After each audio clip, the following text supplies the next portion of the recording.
Hi friends, எல்லோரும் எப்படி இருக்கீங்க? இன்றைக்கி டே சீக்கிரம் ஸ்டார்ட் ஆகிடுச்சு. காலையில் எழுந்து எக்ஸசைஸ்லாம் பண்ணிவிட்டு வாக்கிங் போயிட்டு ஒரு 8 மணி போல் தான் சமையல் செய்ய ஸ்டார்ட் பண்ணியிருந்தேன். கடகடன் சமையல் வேலையை முடிச்சிட்டேன். ஏன்னா ட்ரெஸ் வாஷ் பண்ணுற வேலைலாம் இருந்தது.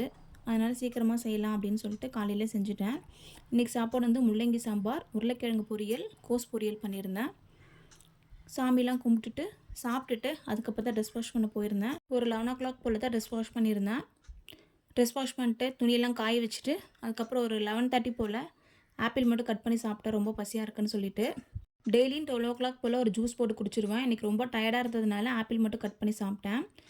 கொஞ்ச நேரம் ரெஸ்ட் எடுத்துகிட்டு ஈவினிங் போல் துணியெல்லாம் மடித்து வைக்கலான்னு சொல்லிட்டு எடுத்து போட்டு மடிச்சிட்டு இருந்தேன். நேற்று மிஷினில் துணி போட்டு விட்டுருந்தேன். அந்த துணியெல்லாம் மடிக்காமல் அப்படியே இருந்தது. அப்புறம் இன்றைக்கி துவைச்ச துணி எல்லாம் ரொம்ப நிறைய சேர்ந்துருச்சு.